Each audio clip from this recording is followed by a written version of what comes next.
ஓம் சைராம், ஜெய் சைராம். என் அன்பின் பிரியமே, இறந்த காலத்தையே நினைத்து வேதனை கொள்வதை விட இனி வரும் காலங்களை நினைத்து நிம்மதி கொள். உன் சாய் இருக்கிறேன், உன் எதிர்காலத்தை நல்ல முறையில் நான் உருவாக்கி தருவதற்கு. பொறுமையாக இரு.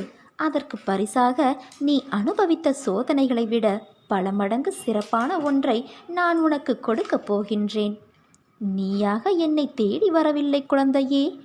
எந்த தெய்வத்திடம் நம் கஷ்டங்களையெல்லாம் சொல்லி அழுவது என்று மருகி நீ நின்றபோது நான் இருக்கிறேன் என்று திருவிழாவில் தொலைந்த குழந்தையை தேடும் தாயாய் நான் தான் உன்னை தேடி வந்தேன்.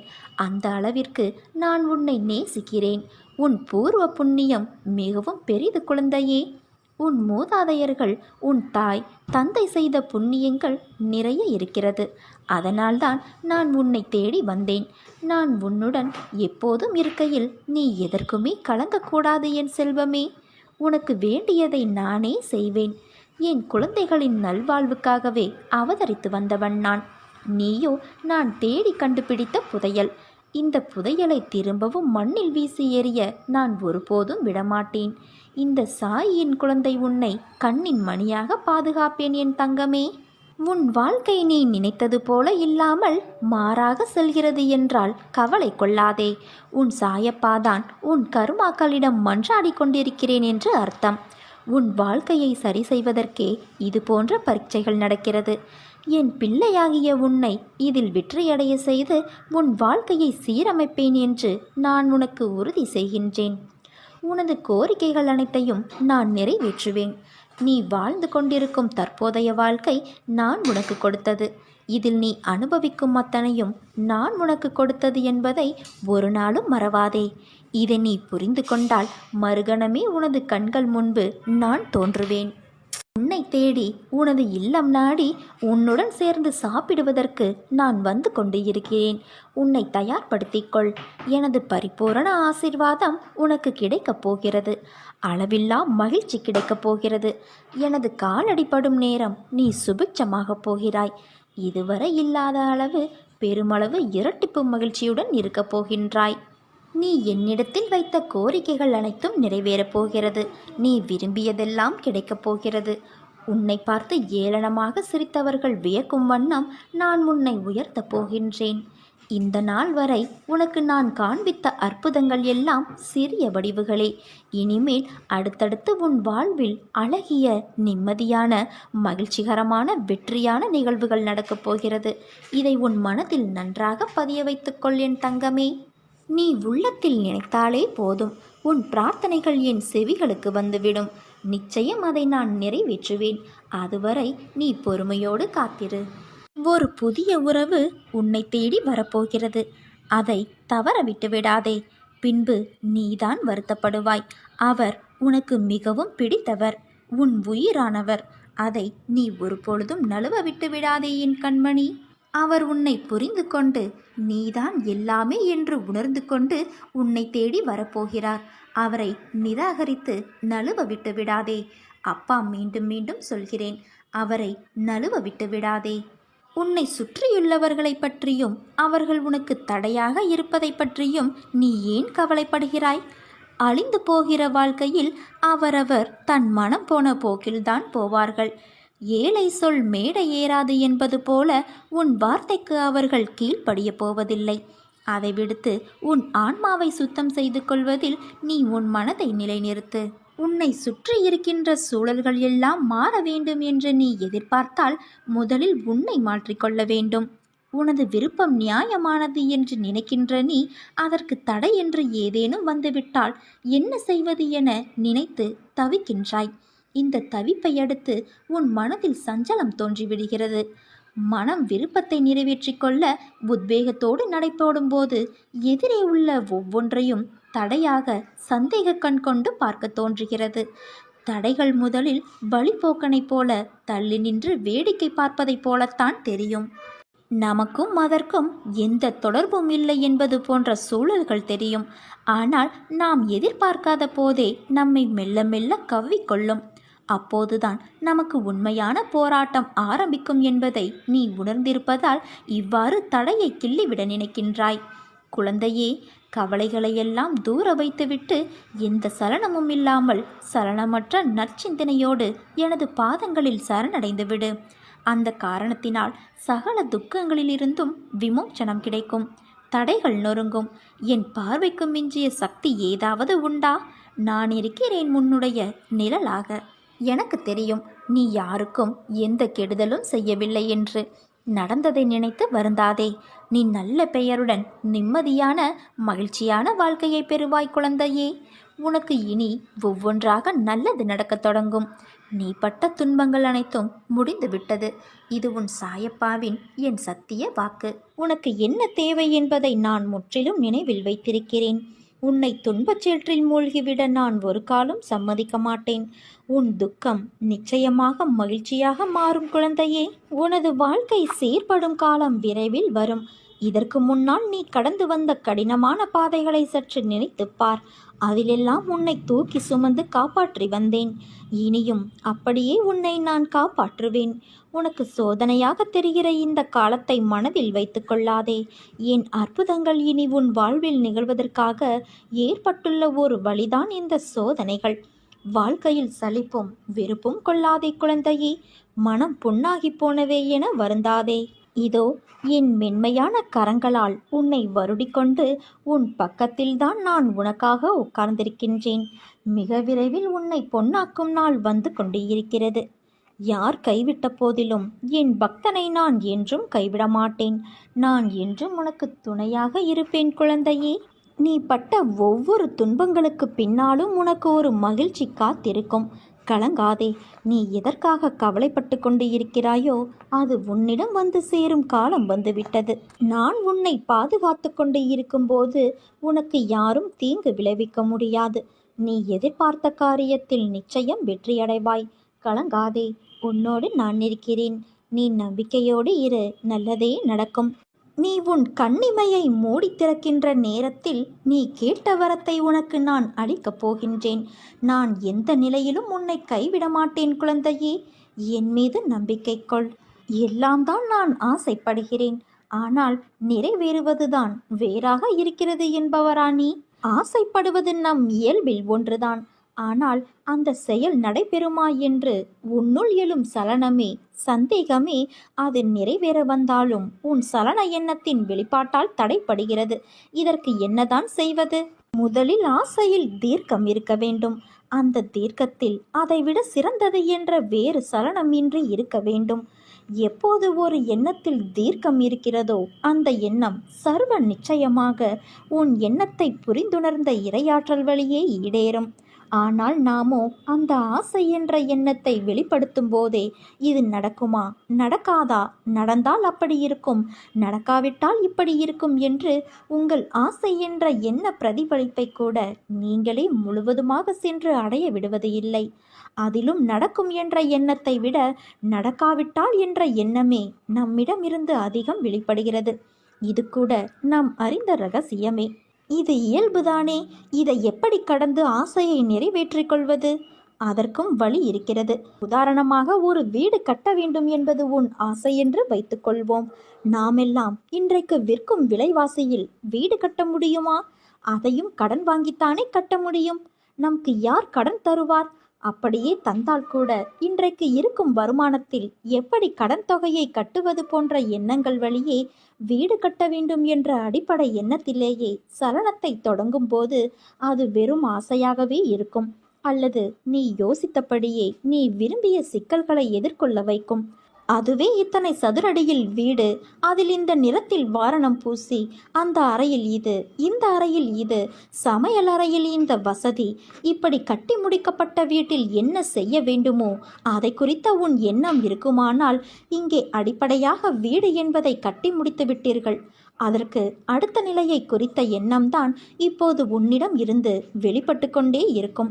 இப்போது உன் எண்ணத்தின் தீர்க்கத்தில் வீடு கட்டி முடிக்கப்பட்ட ஒன்றாகி பிரதிபலிக்க தொடங்கியவுடன் உன் எண்ணத்தில் வீடு கட்டுவோமா என்ற சலனம் கடந்துவிட்ட நிலையில் சர்வ நிச்சயமாக நீ வீடு கட்டிவிடுவாய். அதற்கான சாத்தியக்கூறுகள் தானே அமைவதை நீ உணர்வாய். எல்லாம் மிக சரியாக நீ நினைக்காத வண்ணம் வந்து அடைவதையும் அனுபவிப்பாய். ஆனால் உன் எண்ணம் மட்டும் வீடு கட்டி முடிக்கப்பட்ட நிலையில் நீ என்ன செய்ய வேண்டும் என்ற நிலையிலிருந்து மீண்டும் சலனத்திற்கு வந்துவிடாது பார்த்து கொள்வது உன் எண்ணத்தின் தீர்க்கமாக இருக்க வேண்டும்.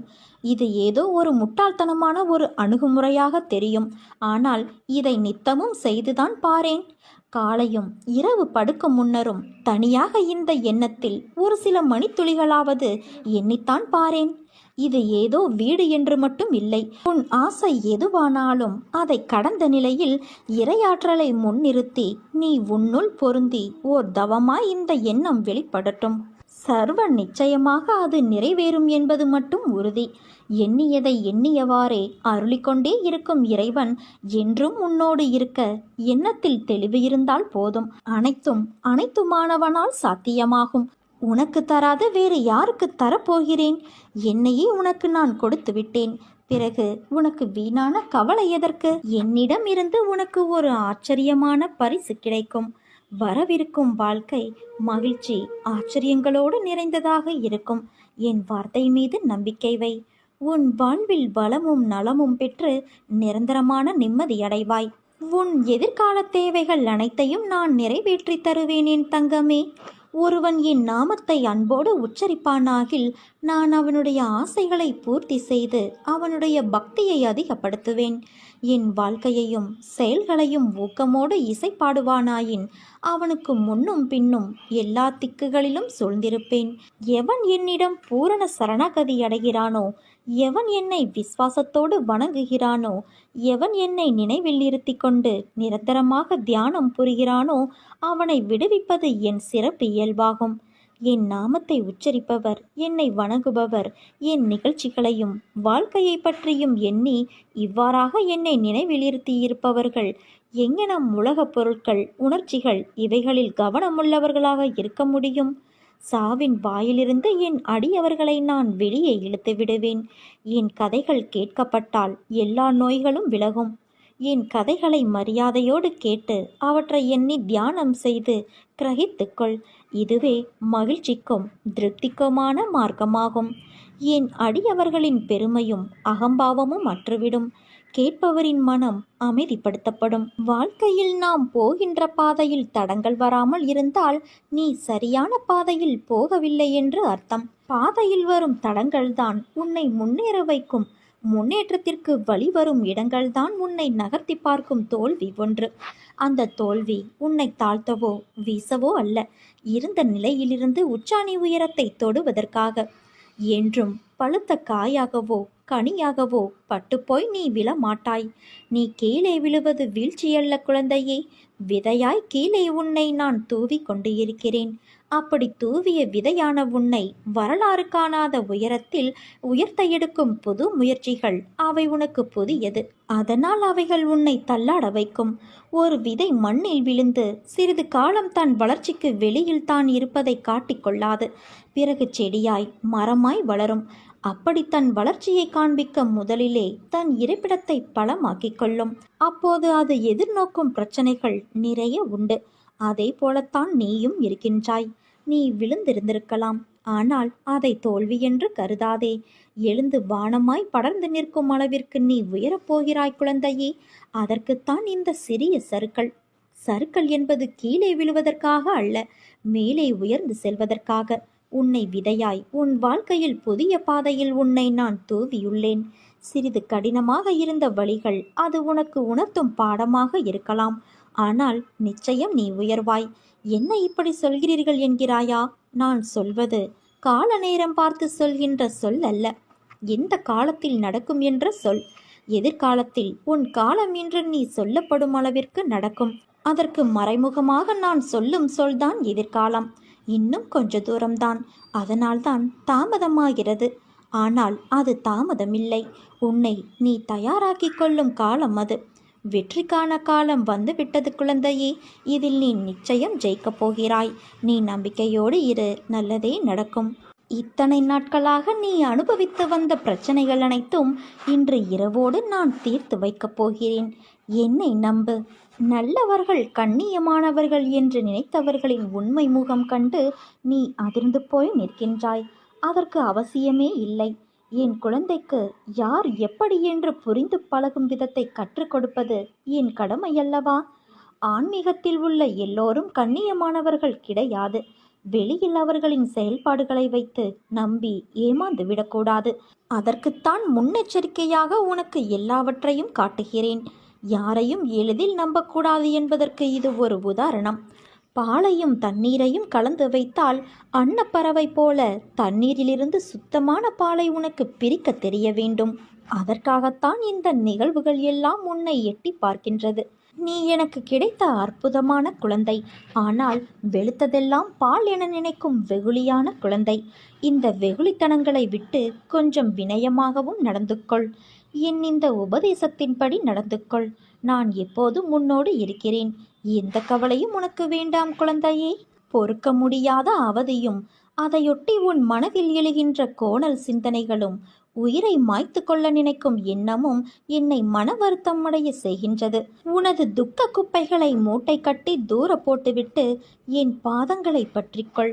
என் அன்பு குழந்தையே, பிரச்சனைக்கு உரிய தீர்வாக இன்று உன்னை காண உன் இல்லம் வருகின்றேன். என்னை வரவேற்க நீ தயாராக இரு செல்வமே. உனக்கு ஒரு விஷயத்தை சொல்கிறேன் கேள். நான் உன்னுடன் எப்போதும் இருக்கின்றேன். நீ கவலையில்லாமல் இரு. எந்த ஆபத்திலிருந்தும் நீ முற்றிலும் காப்பாற்றப்படுவாய் என்பதில் உனக்கு எந்தவித சந்தேகமும் வேண்டாம். ஒவ்வொரு வினாடியும் நான் உன்னுடன் இருக்கின்றேன். நீ தனியாக நடக்கிறாய் என்று நீ உணர்கிறாயா? உன் பாதை என்னால் வடிவமைக்கப்பட்டது. நான் உன் வாழ்க்கையை உருவாக்கியவன். நான் உன்னுடன் நடைபயிற்சி செய்கின்றேன். நீ சிந்தும் கண்ணீர் மற்றும் வலிகளை நான் உணர்வேன். நானே மருந்தாகவும் நானே உன் படைப்பாளியாகவும் இருக்கின்றேன். எனது கண்களை நன்றாக உற்றுப்பார். உன் வலிகளை மௌனமாக குணப்படுத்தி உனக்காக நல்ல நேரத்தை நான் உருவாக்கி கொண்டு இருக்கின்றேன். நான் உன்னை பாதுகாப்பேன். உன் மீது அன்பாக இருக்கின்றேன். என் அனுமதி இல்லாமல் எதுவும் நடக்காது. எவரும் எதையும் செய்யவும் முடியாது. எந்த தீங்கையும் நான் செய்யவும் விடமாட்டேன். உனக்கான ஒன்று நிராகரிக்கப்படுகிறது என்றால் வருத்தமடையாதே தங்கமே.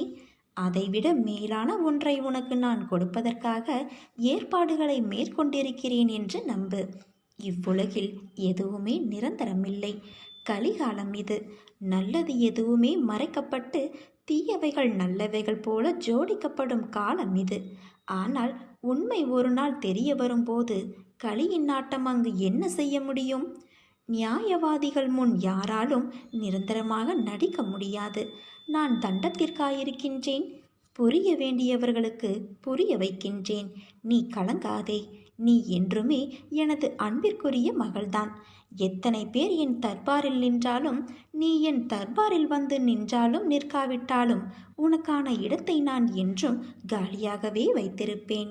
அன்பு குழந்தையே, இன்று உன் கண்ணில் ஏற்பட்ட கண்ணீரை கண்டு நான் கலங்கி நிற்கின்றேன்.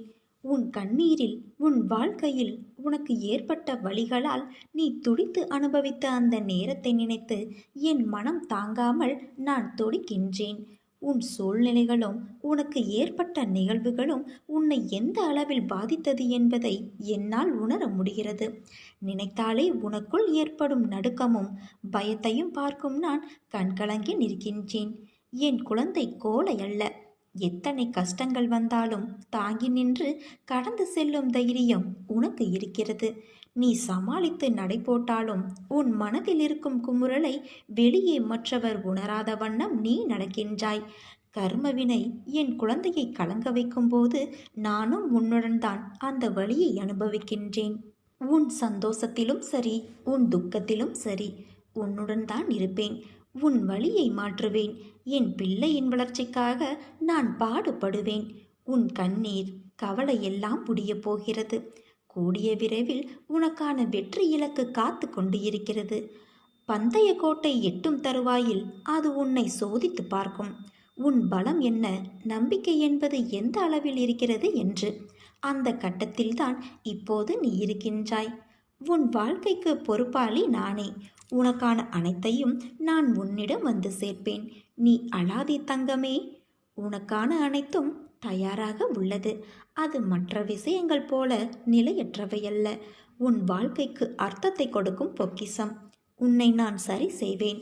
உன்னுடன் நான் எப்போதும் இருப்பேன். நீ நம்பிக்கையோடு இரு.